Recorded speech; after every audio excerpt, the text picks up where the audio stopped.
Listen, we got a special guest in the building. Miami native, national champion, 2025 All-American, first team All-American, and future NFL star D'Angelo Pons is joining us.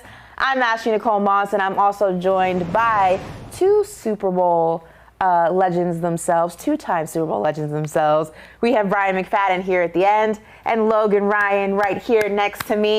But it's not about these guys because the guy right there in the middle between them is trying to get his own Super Bowl, or a couple of them one of these days. D'Angelo, hi, how are you? How you doing? I'm good. Thanks for having me. Big day is tomorrow. How you feeling? You excited? What's going on? Pure excitement. Something I've been dreaming of since I was 4 years old.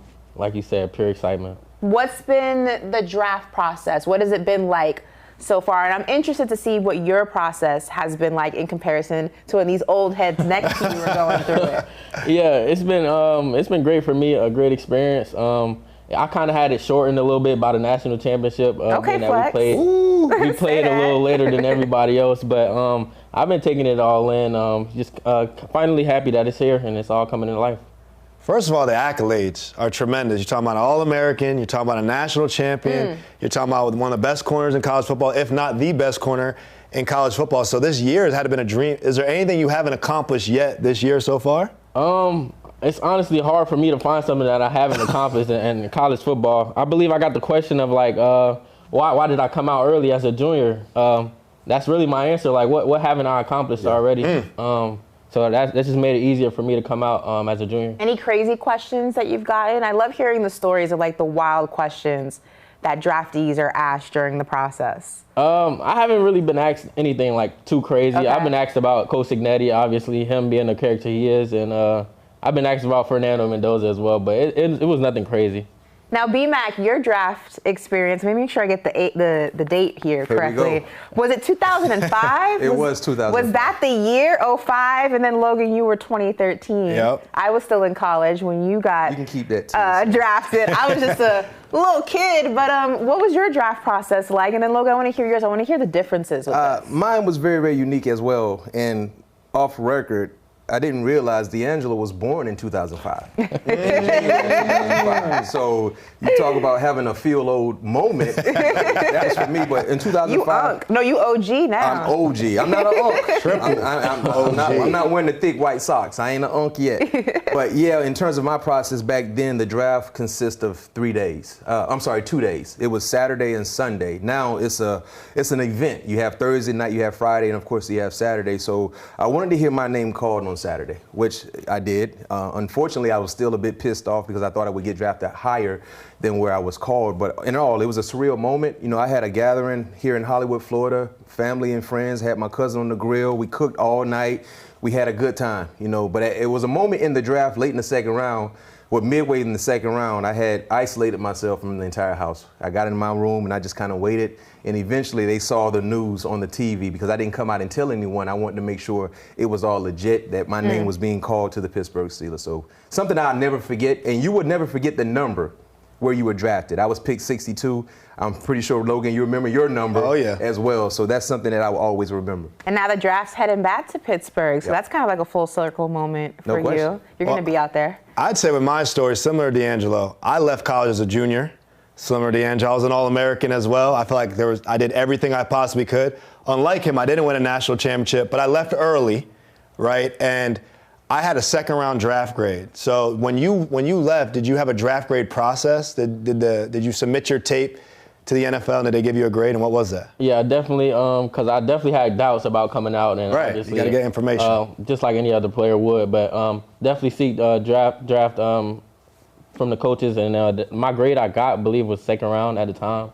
I believe that might be been changing lately, though. Okay. And real quick, D'Angelo, I heard that Coach Cignetti, I don't know if it was him personally, they were trying to lobby to have you come back. Is that true? Definitely, 100%. You can see in the Oregon game, they put me on offense. That was a part of their scheme right there to get me to come back. What was the NIL pitch to have you come back? I wish I could say. Just know it was quarterback. It was quarterback numbers. It was quarterback money? Yes, sir. So if it was quarterback money, Ash, that was north of a mil. If it was quarterback money, so y'all do the math and estimate exactly what that number was. So it had to be north of $1 million to come back. So you feel like you're going to make more money in this draft this year than you would if you went back to Indiana, even though Indiana was offering quarterback money? I mean, I feel like I should be, but it wasn't really about the money. Like I said, if it was about the money, I would have stayed, or it would have been easier decision to stay. But it wasn't really about that. It was about chasing my dream, which was to go to NFL. I want to, before we go and talk more about your college experience and winning the Natty, I want to talk a little bit about the relationship between the both of you, because I know that there is one. B-Mac, walk us through it a little bit. There's some history here. It is some long history in terms of the gap of separation. Well, there's a big gap of separation. We know that already. You know, if you're a South Florida native, you know football is personal for here, especially in the youth leagues. And we have a connection. I started off playing at Washington Park, and back then, you were the Buccaneers, right? We were the Saints. And I think that was the year 1996 when I played with the 140 pounds. Now it goes by age. And years later, we've had outstanding prospects come up through the ranks through Washington Park there in Hollywood, Florida. D'Angelo is a guy. You know, Malachi Tony played there. So just having that relationship, and then his freshman year, he was at my high school, Hollywood MacArthur, home of the Mustangs, you know. And you reminded me something at the Combine that I totally forgot, that I actually spoke to you guys while you was there. So that's just the community here in South Florida. And I understand when you talk about South Florida, I consider it Palm Beach, Broward, and Dade County. I don't think there's another trio of counties that produce more professional NFL players than we do here in a consistent rate. And D'Angelo is next up in that long line of talented players. And the thing about South Florida football is personal, and we believe we're the best. Every given time, no matter how big or small you are, fast or slow, we always feel like we're the best, and you definitely showcase that week in and week out. So that's kind of our connection. I just hate the fact that he transferred from MacArthur and went to Chaminade and paired up with Jeremiah Smith and the rest of those guys. I think it's crazy because my first job in professional sports was actually covering Pop Warner. And coming from New York, I didn't realize, you know, New York's a basketball state. You know, basketball is everything for us. I grew up, you know, Rucker Park and West Fourth, and basketball was everything. So coming down here and seeing how it's a major culture down here. Yeah. Pop Warner is a big deal. I had no idea. I mean, Flo Rida has a team. Snoop Dogg has a team. I remember covering the Liberty City Warriors, and just that game being just absolutely packed to the brim. What was it like just coming through a culture like that as a young football player, and how it's kind of like transitioned you? Yeah, definitely. Like you said, it's definitely a culture thing down here. Being at South Florida, like you said, Palm Beach, Broward, Dade, it's definitely a big thing down here. Growing up, like as much people you see at the high school games, you see at the Little League games. For sure. It kind of prepares you, and you're going against top competition down here as well. So it kind of prepares you for the next level. And what about the laundry list of guys you played in Pop Warner? Who are some of the guys? I know there's some names out there that are starring college football now, but what are some of the guys you played with or against growing up in South Florida? Yeah, I could be naming it for a long time. I'll start off with Jeremiah Smith. You got Davion Gauze, C.J. Bailey, Edwin Joseph. Guys who are, I can just keep naming. You got Brandon Ennis. I'll be naming for a long time if I'm naming the whole South Florida. And you picked off Fernando in high school, right? Fernando, another guy. Fernando and his brother. It's a lot of guys that come out of South Florida. Yeah, I mean, let's talk about Fernando Mendoza, for people who may not know. I don't know how you couldn't. You guys are fresh off the Natty. What was that experience like, winning a national champion? Once in a lifetime experience is the only way I can describe it. I wouldn't see it any other way. What better feeling than winning a national championship in your hometown? Yeah. Against a team that didn't recruit me. And is in their hometown, essentially. You spoiled that homecoming for sure. Definitely. The hardest part about that game was getting my family the tickets, I would say. But it was a great experience for me. It was like at least 12 of them there. It would have been more if I got enough tickets, but the tickets were going for top the arm and the leg at the time. Yeah. But that was a great experience overall. Chip on your shoulder going into that game? Oh, definitely. I definitely had a message to send that game. And with Fernando, two things. One, what was it like? I was teammates with Tom Brady, right? And I know in the practice stories, the back and forth, iron sharpening iron. So you guys played each other in Little League. He goes somewhere, you go somewhere. You both end up coincidentally at Indiana. So what were some stories like of playing a Fernando that we don't get to see? Because we obviously see his camera personality. That probably is his personality. But what were some things behind the scenes? Do you ever get upset? Have you ever seen him emotional? Have you ever picked him off? And what's that friendship and that practice like with Fernando? Yeah. Well, I'll start off. I never seen him get upset. That's the crazy thing about it. But I do notice how very detailed he is. He's a guy that's focuses on small details. If his receivers aren't running the right routes or doing something they shouldn't be doing, he's definitely gonna get on them. He's definitely that leader. I do have a story of me picking him off first day of fall camp. Okay, let me hear it. First day of fall camp, he's a new quarterback there. Obviously, you want to send a message to him. I think it was like an RPO read, and I kind of just stepped in front of the receiver and picked him off. He came back the next play and was kind of just going at me. I knew he had that competitive spirit in him. Yeah. I knew we had a great quarterback after that day right there. Well, that's funny because I picked off Tom Brady after I was drafted the Patriots in the 3rd round. I picked off Tom Brady one of the first OTAs, and they got me in there with the ones, and it was a curl route. So the receiver just slipped at the top of the break. Tom put the ball where it's supposed to be, receiver slip, came right to me. Mm-hmm. I went down the sideline. Tom tried to tag off. I cut back, break Tom's ankles, and I score, right? I'm thinking nothing of it. Tom takes his helmet off and breaks it on the sideline. He's yelling at the wide receiver for slipping at the top of the route. I mean, this might be in May. And I got like 5,000 Twitter followers after that practice because that story went up, but it just showed you the competitive nature of a Tom Brady in May being mad at the receiver for not coming at the top of his break. So I definitely relate. My second part was, we all assumed that Mendoza's going to be the number 1 overall pick. Has he told you anything that he knows he's going to be the number 1 pick? Is that a done deal? Is that something that you still got to wait and see? Is that something he presumably knows? He hasn't told me. He's a guy, if you talk to him, you would think he's not even getting drafted, honestly. The way he would talk to you, you wouldn't even know he would be that first guy off the board. But I definitely got a feeling I know he's going to be that first guy off the board. He just doesn't want to say anything. But, yeah, you can't really tell where he's going. Let's talk about your head coach, Curt Cignetti.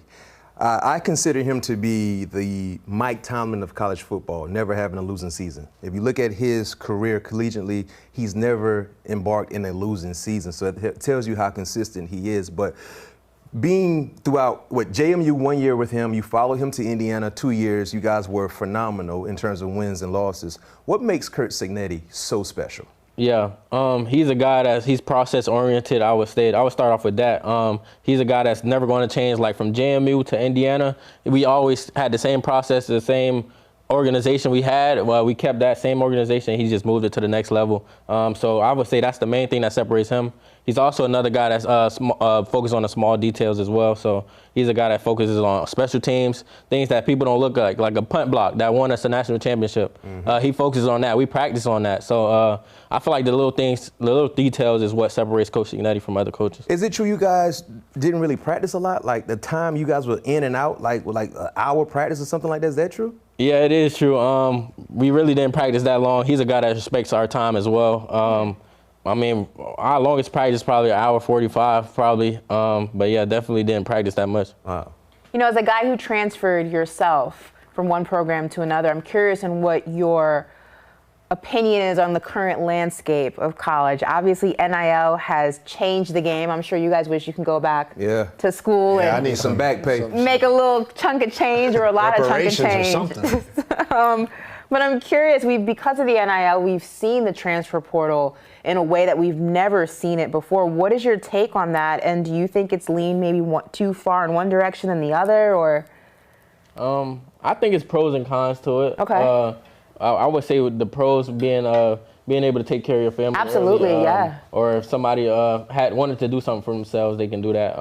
But there's definitely some cons to it as well, like people leaving and not want to being able to compete. I feel like that's a con to it. Also, the people you meet, the relationships you build, those guys can be gone the next year. So I feel like that's another con to it. But I feel like the pros outweigh the cons. If you want, I'm a guy that came from the NIL era. This is so. And there's potential changes that can be coming to it, right? There's some rules that might come where you can't transfer more than once, or if you do have to sit out. Are you a fan of that? Of guys? You transferred once, but would you have transferred again? You think once is all you need? Let me give you the exact rule. It says there's a proposed NCAA transfer rule would be 5 years of eligibility with only one transfer allowed. So we would stop seeing guys jump around from program to program. I would say, I feel like that's a great rule, honestly. There you go. In my position, obviously my coach left, so I would say that's a good reason to leave. But to go again, I wouldn't see myself leaving again. Unless he left again. So I would say that was the only way I would leave again. B-Mac, I see your wheels turning. What are you thinking about? I think you should be allowed at least once, and there should be an exemption if your coach leaves. Absolutely. To your point, because that's the coach that recruited you. You don't know exactly who's going to come in to replace that head coach and how their football relationships fit your skill set. But what I'm seeing that really bothers me, these kids take the NIL money, which you're entitled to, go to a school, and then you transfer the next year, and you just started there. Like the football side of things, everything is fitting to what you would like to do, but now you want to go elsewhere because you just don't like whatever the case may be. But you're playing. So it's about accountability. Because think about for us as adults, and you're an adult as well. At what point in our life could we ask God to transfer us to another life because we don't like what's going on right now? We got to figure it out.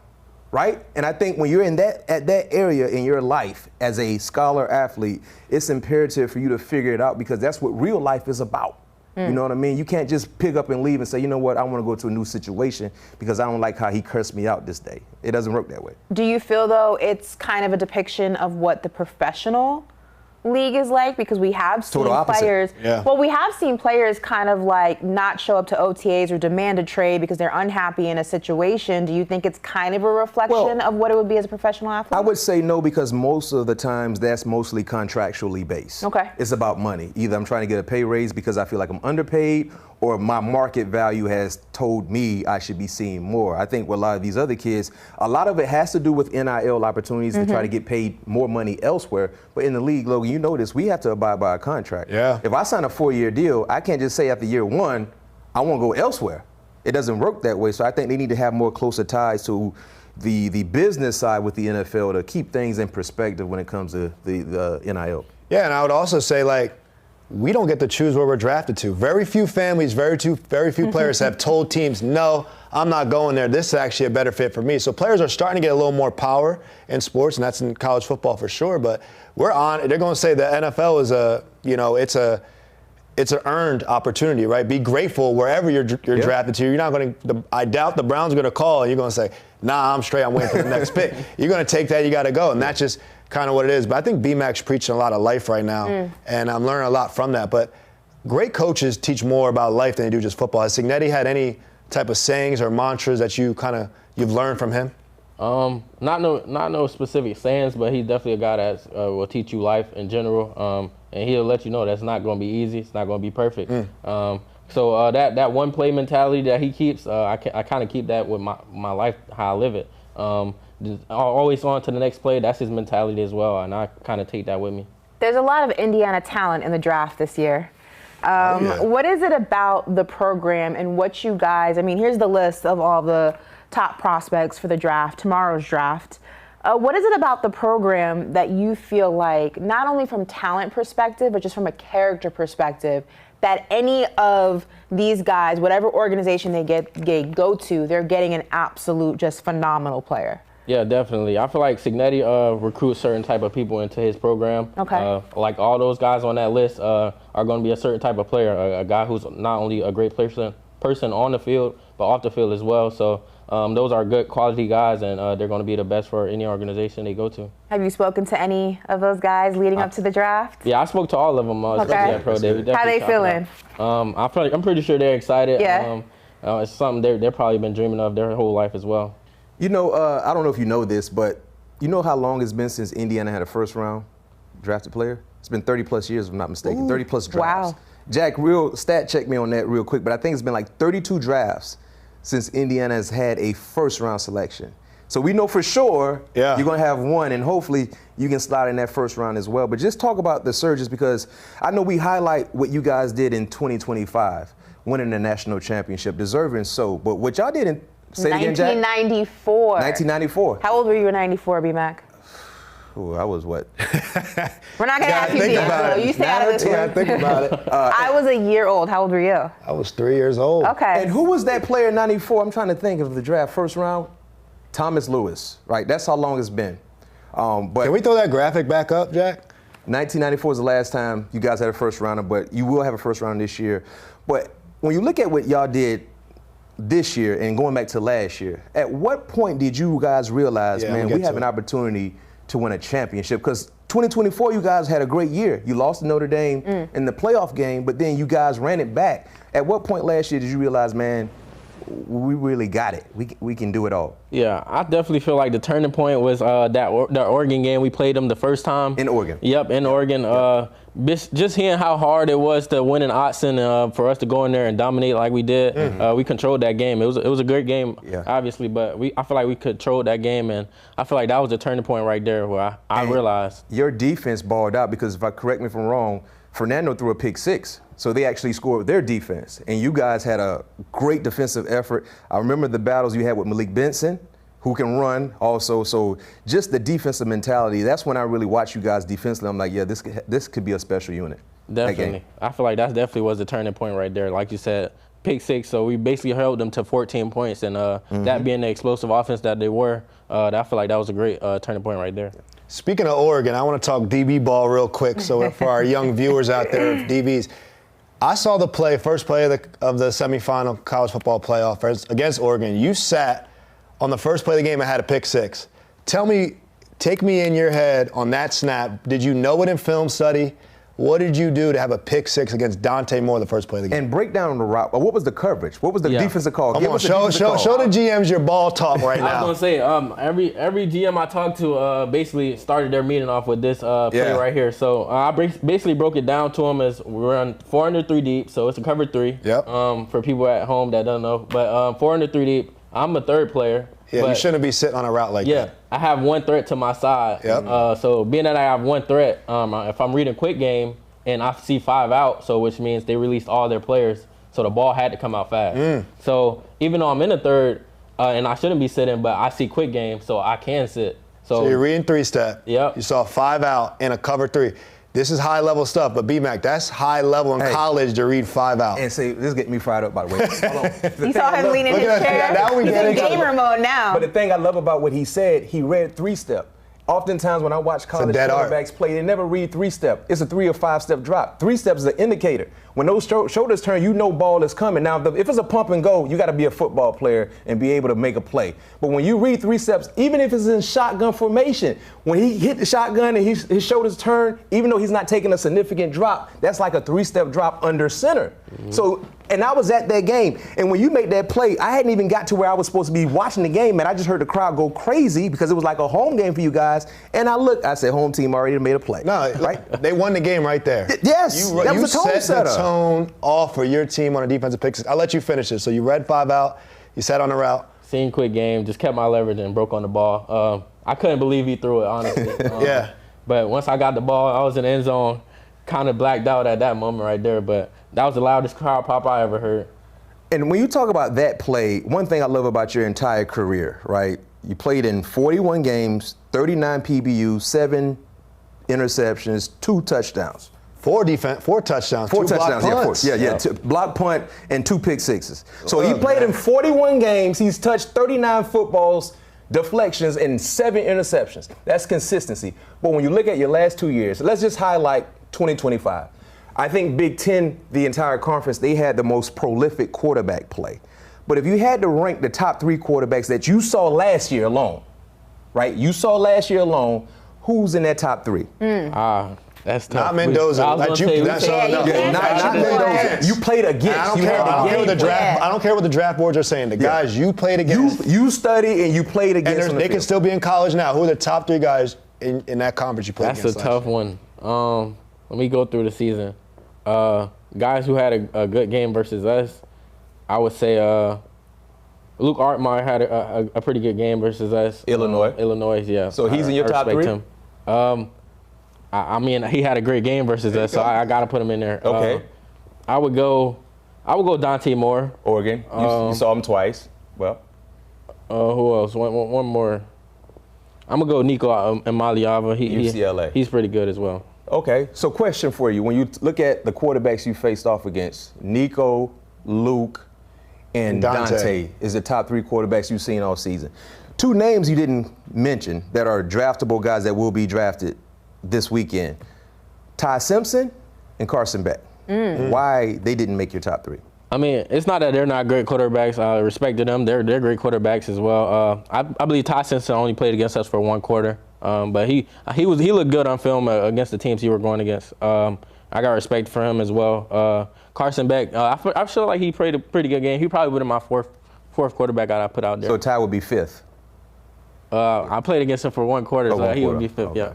I want to stay in the same conversation but switch positions. I want to talk about the toughest wide receiver matchup in your college career. And I'm sure you faced a bunch of talented wide receivers. Some of those wide receivers are going to the draft with you tomorrow. But when you think of that one matchup that was just, it made you work that day, which one was it?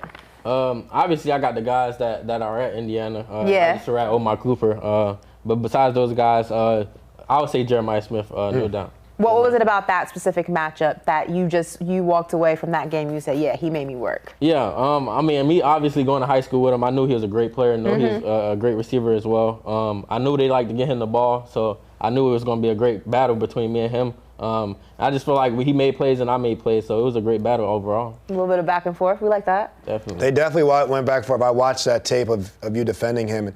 Does it help knowing him from high school, his tendencies? Because when I won my second Super Bowl, the 28-3 Atlanta game, I got to match up a lot with Mohamed Sanu, who was my college roommate. And I knew what type of bubble gum Mohamed Sanu likes to drink, likes to chew.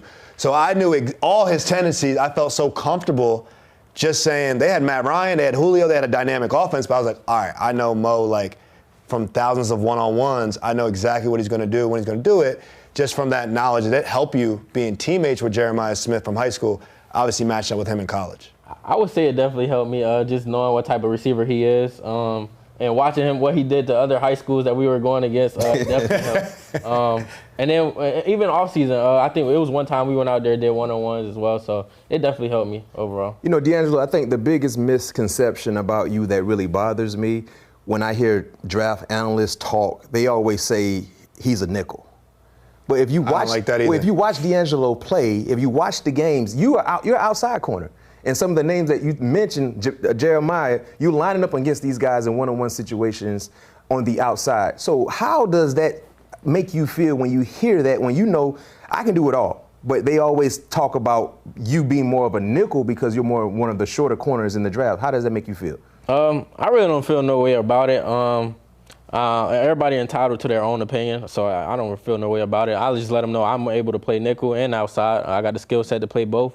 Wherever they need me at, I'm going to play, and I can play outside if they need me to do that as well. Well, if you don't feel some type of way, it's my job to feel some type of way because you're a ball player.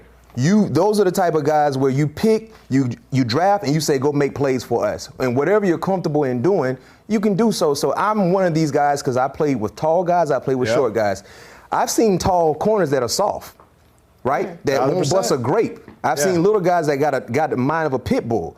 And when you have that DNA in you, which you have, I can care less where you're on the football field. You just need to be on the football field. So you showcase that, and I hate when I hear that, and I'm always speaking up. And they always say, well, you biased, B-Mac, you're from South Florida. Well, I might be, but I'm talking facts right now. This guy, he's on the outside locking up some of the best in the world, and he's been doing so at a consistent level. And he's been doing it since Little League football. Yeah. So when you got that it factor, it follows you every step of the way. So you got that ish with you. Well, he led his team, right? JMU, you led your team in PBUs. Then you go to Indiana. You're All-American at JMU, or freshman All-American. Then you transfer to Indiana. Can he play at a higher level? Leads the team in PBUs. Then he comes out, has an All-American year. So he's proven that at every single step. And B-Mac, to add the facts on facts, when I look at the game nowadays, you need 3 wide receivers who can play. You need 3 DBs who can play, 3 corners that can match up because – I don't know, the highest paid wide receiver, Jack Smith and Jigba, goes in the slot a lot. He's 5'11". What about the highest paid corner in football? Trent McDuffie. He stands about 5'10", about an inch or 2 taller than you. So to me, the height is so irrelevant nowadays because you need 3 guys offensively and defensively who can make plays regardless. And I think your ability to tackle, to blitz, right, gives you versatility like a Devin Witherspoon, but with better coverage skills. So to me, honestly, we had that graphic up where he's the 4th rated corner, but I don't see why. I don't know what else he could have done, and maybe you could speak on it. What more could you have done to get that rating higher, and who's rating that anyway? Honestly, I couldn't tell you what I could do to get that rating high. If you were to ask me, I feel like I got the best film out there. All 3 years, consistency, like he said, it's for all 3 years been shutting down every receiver I went against. All right, well, look, speaking of receiver, we're going to play a little game. It's a little blind ranking game. There you go. All right? So we're going to go around the room. We're each going to take wide receiver until we get all 5. So, fellas, look at your papers. Okay. Don't let D'Angelo see your paper. And I'm going to start us off. Now, remember, it's going to be 5 wide receivers. You're not going to know who's next, so you got to place them. Put them in order. Accordingly. 1 so 1 being the best. All right. 1 being the best. 1 being the best, 5 being obviously. And Ashley, receivers? Yeah. Correct me if I'm wrong. Receivers? These are receivers he's played against, right? These are okay. receivers Okay. that you have played against. Gotcha. All right. So you are doing your specific toughest wide receiver matchup. I'm going to start us off. This is a heck of a The list. first name I have is Carnell Tate. I'm gonna go 2. Okay. We're going to go Carnell Tate at 2. All right. So Carnell Tate, I want to expand on it. He's legit, though. You think he should be one of the top receivers drafted? He's definitely a top receiver drafted in this year's draft. Okay. One of his former teammates, Emeka Egbuka. I didn't really get a chance to guard him. I'm gonna say 4. Okay. All right. I'm up. Ryan Williams, Alabama. I'm gonna go 3. All right. Now you have 1 and 5 left. All right. Next name on the list, Jeremiah Smith. That's number 1. 1 right off the dome, not even knowing who's So out of coming all the up Ohio next. State guys, he's just a level above, in your opinion. And they had some battles too. It was intense. Got Your more last name, though. one. This is 5, right? Yeah. This has to be I'll 5. let you say it because there's another one of y'all South the Florida only boys. spot left. This is going to 5. Yeah. You forgot about this name, Malachi Tony. Sorry, man. I would have put you up there. That's a tough list. Tough list. Tough list. Explain his game, though, Malachi Tony, because he's electric, bro. He's a lot of fun, and not that you matched up with him a ton based on how they use him, but tell us about his game. We know he's going to be a star receiver going forward. Yeah, he was a guy that used in the slot. They move him around a lot as well. They like to get him the ball fast. He's fast. He's twitchy as well. A guy that they just feed the ball and try to get him on screen game, quick game. He's a guy that can do it all. He's definitely that dynamic player. Another guy that he's been doing it since he was a kid as well. You guys played in the same Pop Warner program. Definitely, yeah. But he was 2 years younger, but we were in the same program. When did you realize, of course, with you being 2 years older than him, that he had an opportunity to be special? When did you start really hearing about his name surface down here in South Florida? I started hearing it early on. I think I was like 10 years old at the time. He was doing his thing. He was at quarterback at the time, but he used to do like read option and things like that. Always had that suddenness to him, that twitchiness, and that's when I really started hearing about him when I was like 10. Wow. I want to talk a little about your high school journey because it was an interesting one as well. Obviously, you end up winning a state title, so you know about winning on high levels in every possible way. But that transfer, what was that like for you? Because it is something that, especially when you're that young and you're just very familiar and just like your surroundings and their programming, your teammates, and just everything that goes into the high school experience. What was that transfer for you like? It was a good experience for me. Being that I transferred from MacArthur to Chaminade. I had a couple of teammates move with me as well. Okay. Being that my coach left from MacArthur. But I feel like it was a good experience. Obviously, going to a powerhouse in Chaminade, Madonna, going against top competition like those guys that we talked about earlier. I just feel like I was ready for the next level. And me being young, I was ready for the competition, and I always was taught to rise up the competition, and I feel like I did that. So no doubt in your mind to transfer. There was no like, maybe I should just stay and give the new guy a chance, and I've already been here, or you were like, I'm ready to go? Nah, it wasn't like that, but I was ready to go. Definitely was ready for a better opportunity for myself. And real quick, for our viewers that might not understand South Florida and Chaminade, throw out some names that you played with at Chaminade, high school-wise, that have went on to play big-time college football like yourself. Yeah, we got Jeremiah Smith, Edwin Joseph, C.J. Bailey, Davion Goss, Josiah Trader, Zaquan Patterson. That team was really loaded. Elvin Harris. Wasn't Jackson on that team too? Kenyatta Jackson. I'm missing my guys. Kenyatta Jackson was one of those guys as well. And I know South Florida is known for the speed, correct? And you won the high school track 100-meter state champ. Yes, sir. So are you in two also, right? You went in two. 1 and 2 in South Florida. So that speed is real. So are you the fastest player you know? Has there been a player that you play with in South Florida or in college that has given you a run for your money? Ooh, literally. Honestly, I feel like every team I played on, I've been the fastest guy. Say that. I've yet to run into a person faster than me. But yeah, you have some people saying that I'm slow, so I really don't know. Who's saying you slow? I hadn't seen a video earlier. A lot of people was was saying that when he was going through this pre-draft process. Yeah. I'm like, yeah, y'all tripping. What was your fastest time in 100? High school? It was 10.4. Woo! Yeah. Bro, if you win a high school state champion in track, you're not slow. Let alone in South Florida, bro. There's no way. What was your We're 200 time? It was like 21.3, I think. I wasn't that good in 200. But you was good enough to win Yeah. states. Yeah.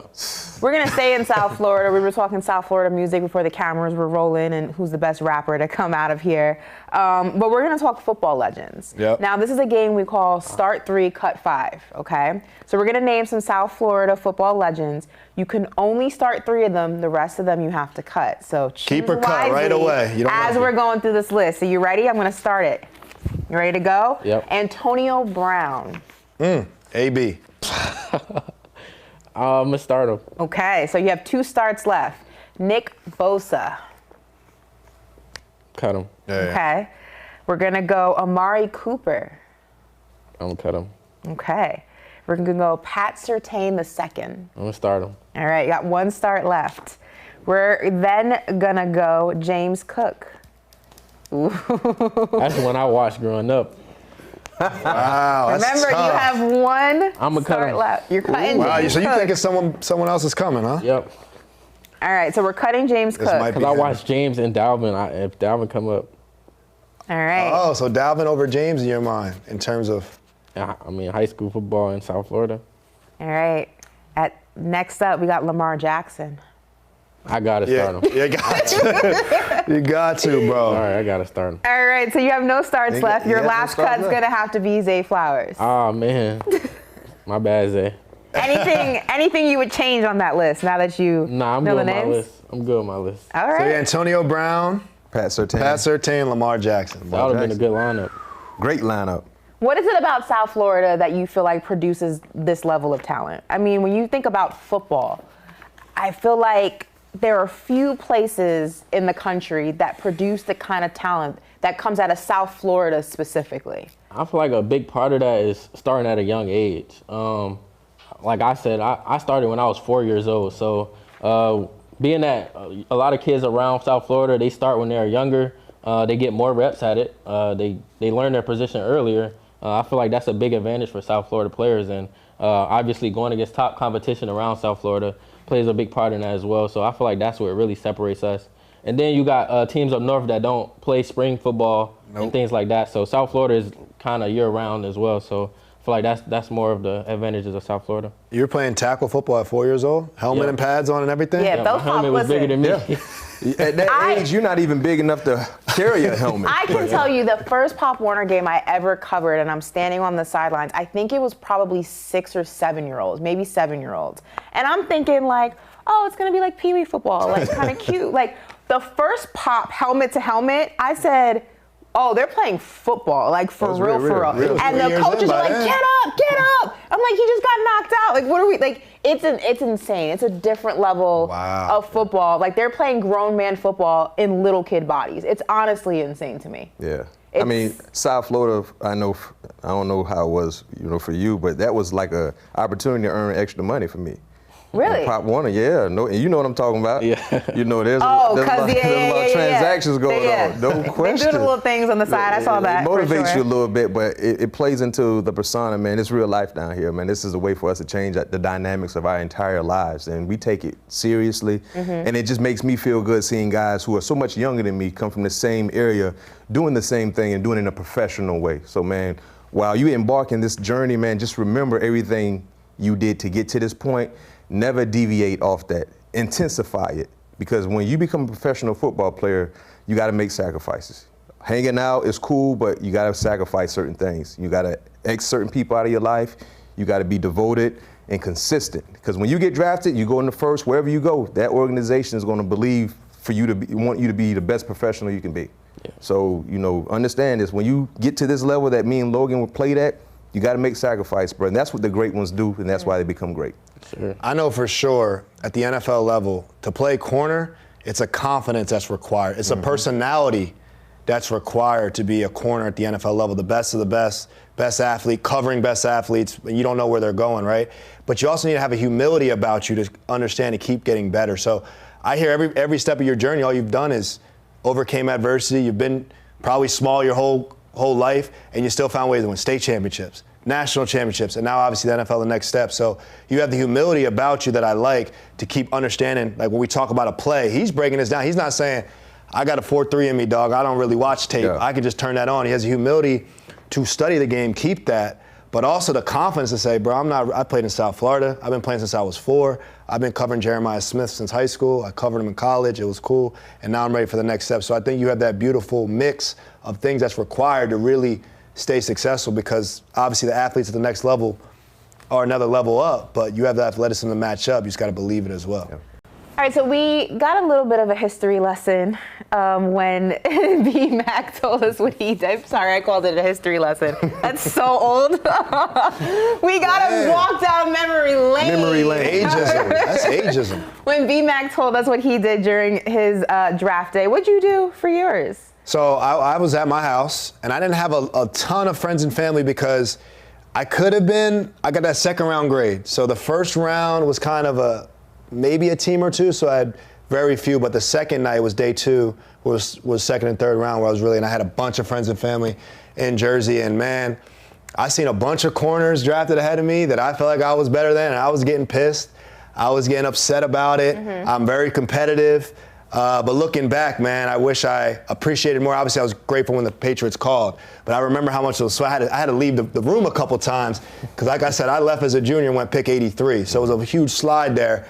But regardless, it worked out for the best. Patriots, 2 rings. I mean, look at life, you know. They give you the test early, then they teach you the lessons later in life. Better believe it. What are your plans for the big day? My plans are to be home with family. You're gonna be in South Florida, right? Yep, South Florida. Party, just small gathering. Small gathering. I would call it a party. I got a bigger family, but just home with family. 10 to 20, 20 to 40. How many people? Probably 20 to 40. Are you gonna keep it casual? Are you gonna get dressed up, or are you just gonna? I'm gonna get dressed like a regular, not like a regular fit, but dress. Yeah. You're gonna have some drip on. Yeah. Okay. A little something. Yeah. You know what you're wearing? Yeah, I got a fit. I'm gonna lay it out. You're not gonna tell you. You're gonna save it. Do they buy every hat? You guys buy every single hat to potentially? How does that work? In my case, they had to buy every hat because I've talked to all the teams. Oh, okay. You can get anywhere. It's up. Yeah, so I really don't know at this point. And you're thinking anywhere from the first round. You're hearing. I know your agent's Drew Rosenhaus. Yep. He works well. He works well. Does. So you're talking about anywhere from the first round. It's up, right? Yep. Obviously, you don't have to say, but I'm curious, in your gut, in your heart, do you have a team you're leaning towards a little bit more than the other? Don't tell me the team. Just give me do you have a gut feeling of where you'll end up? Is there something speaking to you more than the others? Honestly, I really couldn't tell you. I feel like I'm getting the same amount of love I got from every team that I talked to. And all 32, so. Yeah, plead the fifth. I was going to say, plead the fifth. No, I wasn't asking for a team. I was asking for a gut feeling.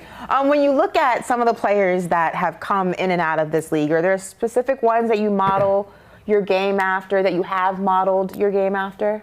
Yeah, it's a plethora of guys that I kind of take their game and mold it to my own. I would say one of the guys that come to the top of my head is Trent McDuffie. Kenny Moore is another guy. Just guys of really my size and kind of play like me. I love it. I can just take their game and mold it to my own. I love that. Well, I want to give you an opportunity before the big day. This is going to be your camera, so you're going to look here. And I want you to tell your future NFL team. Obviously, you're not going to say a team name. We don't know yet. But what kind of guy they're getting, what kind of player they're getting, and also speak to the fan base a little bit and let them know as well. Yeah, I would say first off, they're getting a great person off the field, a guy who's going to not only do the best for the organization on the field, but off the field as well, who's going to make sure everybody's good in the community as well. And on the field, you're getting a dog. You're getting a guy who can do it all, can play inside, play outside, can cover in man, zone. Everything you want in a DB, I feel like you got it here in me.